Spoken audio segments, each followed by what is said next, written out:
और वास्तव में हमें कुछ बताने के लिए नहीं, बल्कि आप सब लोगों को साथ देने के लिए मैं आया।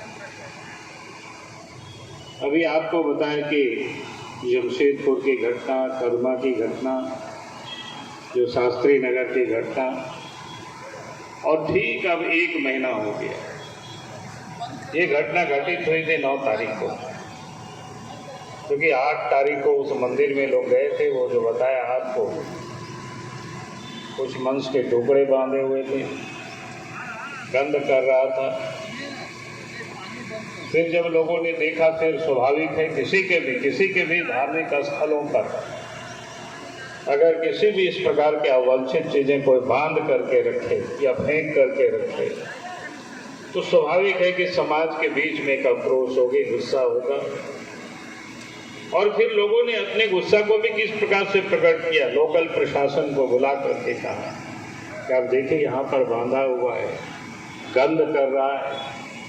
जिस भी शरारती तत्व ने जो इस प्रकार की जो यहाँ गड़बड़ी किया है, उसको ढूंढ निकालिए, उसको पकड़िए और उनको सजा दीजिए। उसके लिए लोगों ने 24 घंटा का समय भी दिया, और लोकतंत्र की प्रक्रिया में यही हो सकता है, और लोगों ने यही काम भी किया।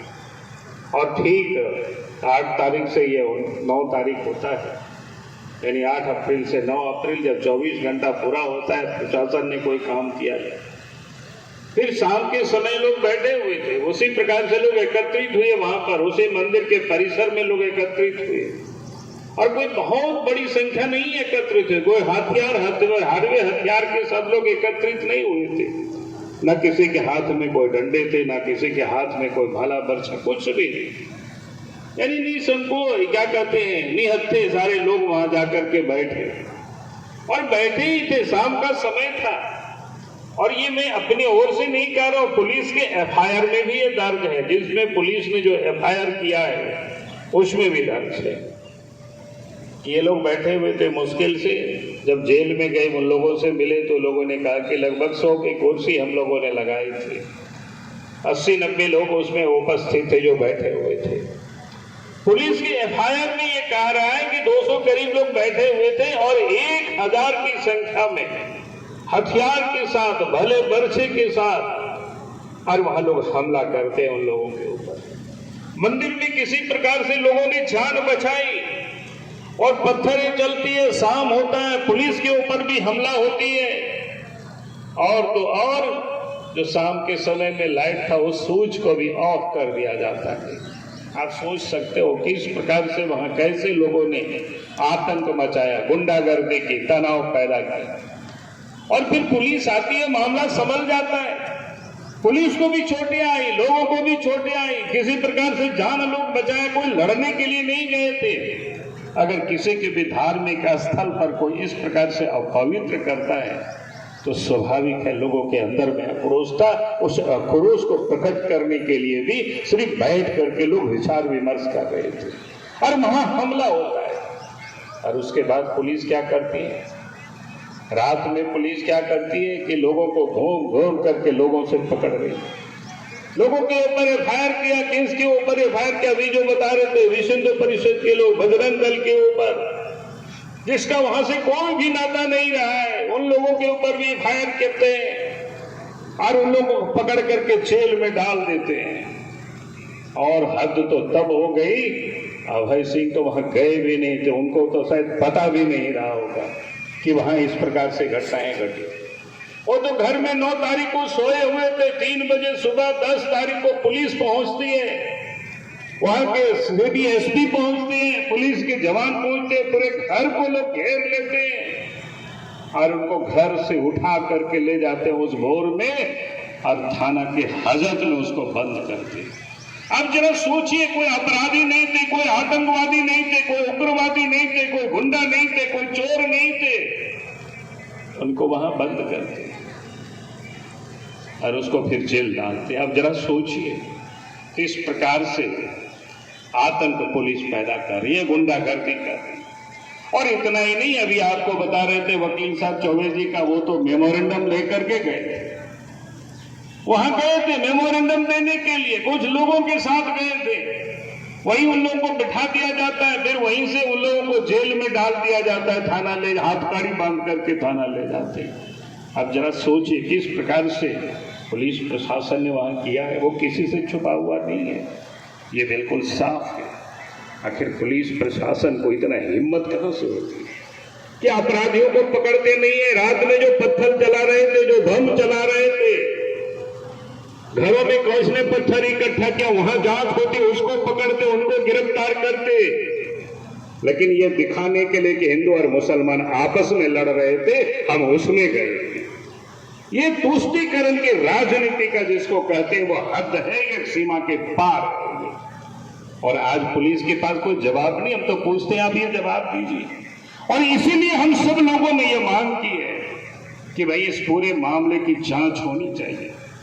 अगर आपको लगता है सीबीआई केंद्र सरकार के मतहत काम करती है, तो अब सीबीआई से आप जांच करने में डरते हैं, तो हाई कोर्ट के सिटिंग जज से आप जांच करा दीजिए और जो दोषी होंगे वो सजा पाने को तैयार है। लेकिन उसमें भी हेमंत सोरेन की सरकार की, उसमें भी चिंता, उसमें भी उनको डर होता है, भय होता है, क्योंकि वो जानते हैं इस बात को। अगर वो जानते कि नहीं साहब हमने कोई गलत नहीं किया, जांच कराने में उनको क्या दिक्कत है, क्या तकलीफ है, उनको जांच करा देती, दूध का दूध पानी का पानी हो जाता।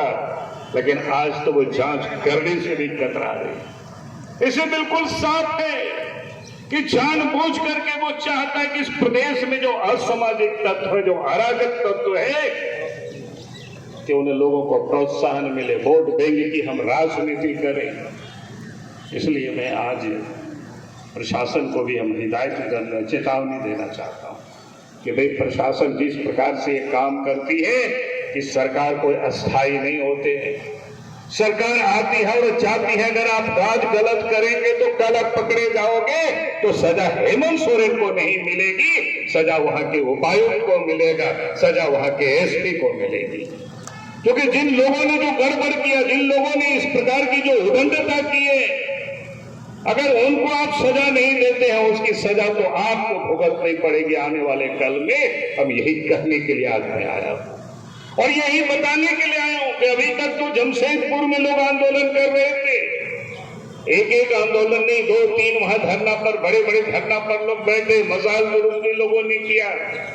लेकिन शायद प्रशासन को लगता है कि ये भारतीय जनता पार्टी कुछ नहीं कर रही है, इसलिए हम लोगों ने कमर उठ कस लिया है। हम सब ने भी तय किया है, पहले चरण में तो ये कोल्हान के परमंडल में इस आंदोलन को गांव गांव तक, क्षेत्र तक ले जाना है। और उसके बाद भी अगर सरकार ने नहीं चेती, अगर लड़ाई ही लड़नी है, तो पूरे झारखंड प्रदेश में इस लड़ाई को लड़ी जाएगी। क्योंकि किसी के साथ भी अगर कोई अन्याय करता है, कोई जुल्म करता है, उस जुल्म के विरोध में लड़ना भारतीय जनता पार्टी जानती है। और इसीलिए आज आप सब लोगों से यही कहने के लिए आया। आज किस प्रकार से इस राज्य के अंदर में हालत खराब हुई है, किसी से ये छुपा हुआ नहीं है। इसी चाईबासा की धरती में, इसी पश्चिम सिंहभूम में पिछले दिनों जब आए थे, उस समय चक्रधरपुर की घटना हमें याद है, वहां भी गए थे। क्या नाम था उनका?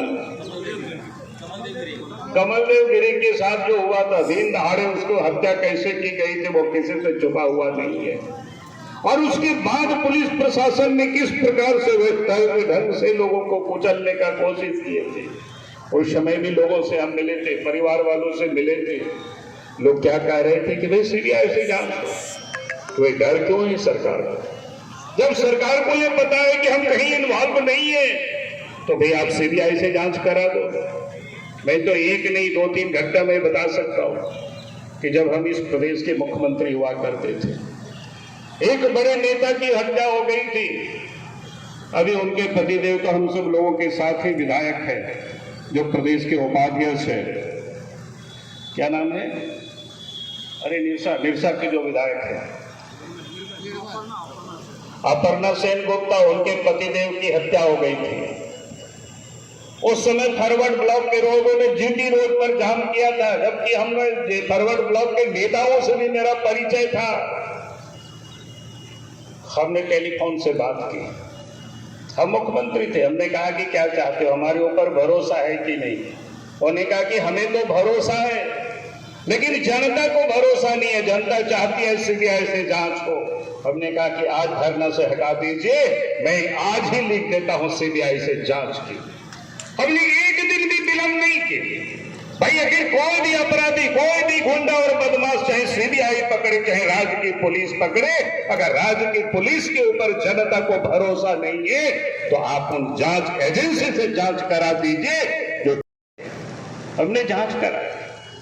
दूसरी नई घटना बता रहा हूं। अर्जुन मुंडा राज्य के मुख्यमंत्री हुआ करते थे। महेंद्र सिंह की हत्या होती है, माले के लीडर थे, वो गिरिडीह जिला से ही आते हैं। भगोदर में हत्या होती है, ओसिनम से कलकत्ता जा रहे थे ट्रेन से, जानकारी मिली ऐसी ऐसी हत्या हो गई है। वहां के लोग मांग कर रहे हैं सीबीआई से जांच हो। हमने अर्जुन मुंडा से बात की। हमने कहा कि मुंडा जी, वहां के लोगों को भरोसा नहीं है। लोग कह रहे हैं कि बीजेपी वालों ने हत्या कराई है।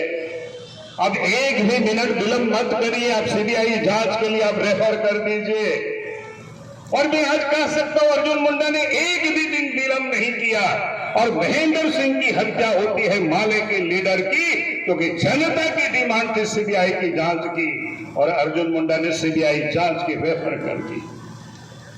मैं इसलिए इस बात को कह रहा हूं, क्या हेमंत सोरेन राज्य के मुख्यमंत्री है, जनता को उनके ऊपर भरोसा नहीं है, पुलिस के ऊपर भरोसा नहीं है, तो फिर आप सीबीआई को जांच को भेजने से क्यों कतराते हो, क्यों डरते हो?